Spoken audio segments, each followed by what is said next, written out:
Good afternoon, students. Today I am again going to continue the next part of the elasticity chapter. So in the previous video I have already completed what do you mean by elasticity, what is the elastic limit, how many types of elastic object we can find. All these things I have already discussed. Today I will discuss about the relation between the force and elastic and deformation basically. Okay, so what is the relation? Basically, according to Robert Hooke, he has said that applied force to a body is directly proportional to the deformation. That means if we apply a particular force to a body within the elastic limit, then it will be directly proportional to the nature of the deformation of the object. So mathematically, how we can show this? Let us see. Suppose, so this is basically the Hooke's law, right? This is the common or in general statement of the Hooke's law. Later on, scientist Young's was there and he has modified this law a little bit. Okay. So, according to the Newton's law, what we can say, according to the Newton's third law, applied force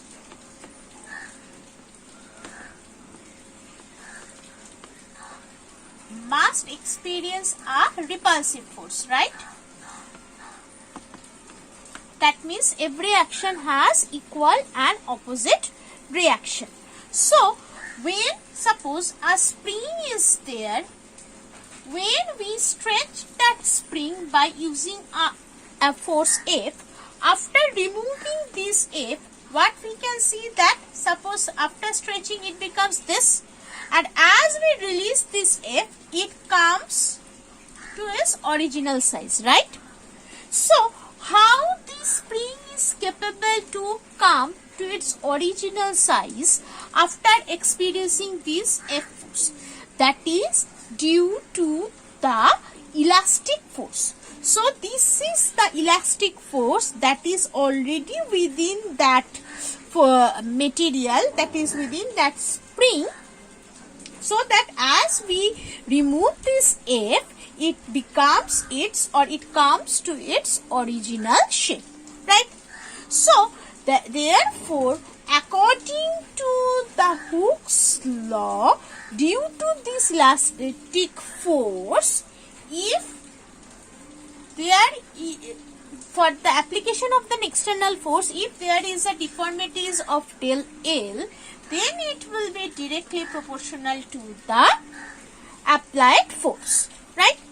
So, this is the applied force, and this applied force within which limit? Within the elastic limits. That elastic limit is maybe, that is this elastic force, right? Okay. So, this Fe is equal to F. You may say that.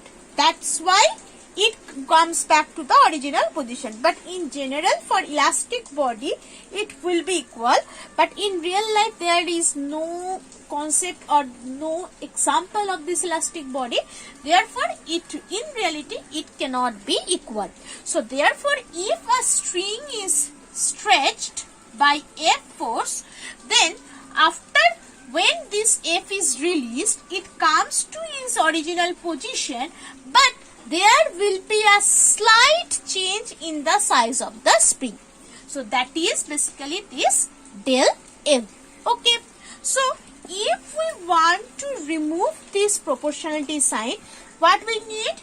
We need to bring a constant, right? So, this constant is K, which is known as that force constant.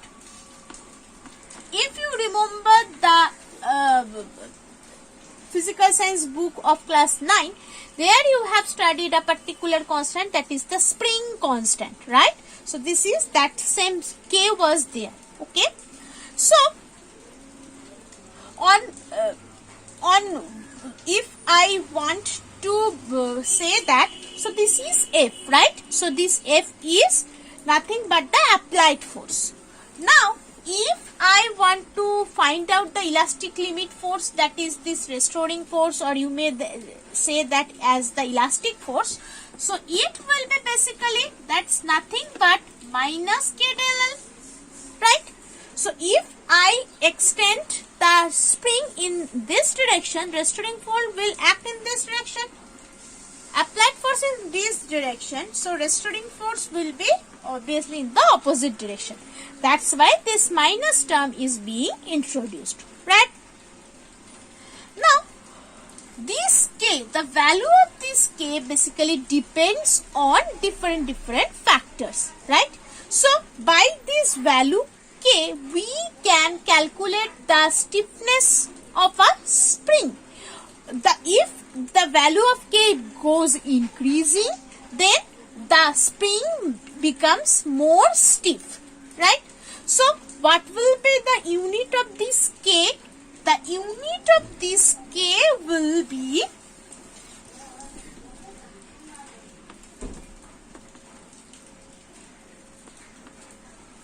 F by del L, nothing else. So, SI, if I go for SI unit, this F will be Newton by meter, and if I go for CGS,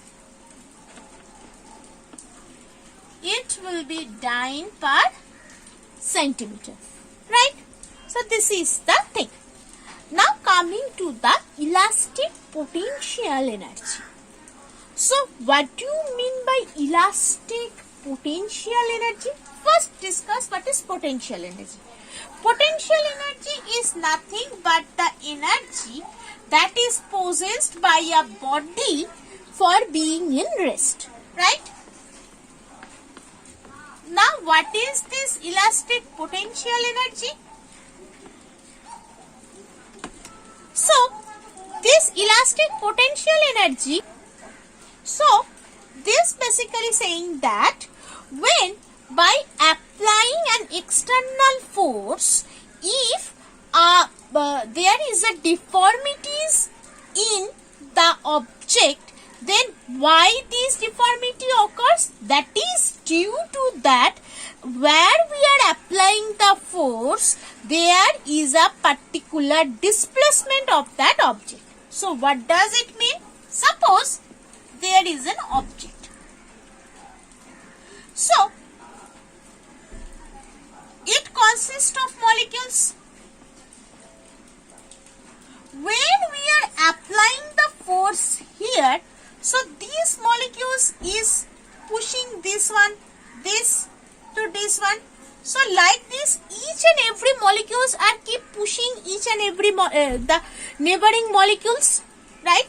So therefore, it maybe the next situation becomes like this. It become deformed like this. So why this deformation occurs? Due to as initially this molecules was there, for the force it comes to here, right? So therefore, due to the application of force, the molecules displaced from its original place. That's why as the molecules being displaced from its original place, therefore what is happening? Therefore, as the force is applied and a displacement occurs, so what we can say that? We can say that there is a work done. As force is there and displacement is occurring, so a work done is there. And what is work done? Work done is nothing but energy. We can conclude that work done is similar to the energy. So therefore, the force for which this displacement occurs, so the deformities occurs, it may be treated as the work done on the body. Okay. So for this, when we remove this force, then what will happening? Then it regain its original energy. That means when we are applying force and that deformity occurs, that deformity is due to the work done on the body, and that work done is stored inside the body as a potential energy. Okay, so as this is stored in the body as the potential energy, so this is known as elastic potential energy. When we withdraw this force, then this potential energy again brings back, and that potential energy helps the object to regain its original shape, right? So in that case, some amount of this potential energy converted into the heat energy as well, or any other energy. So this is the basic concept of elastic potential energy. So in the next video I will go for the derivation of this part. Okay, thank you.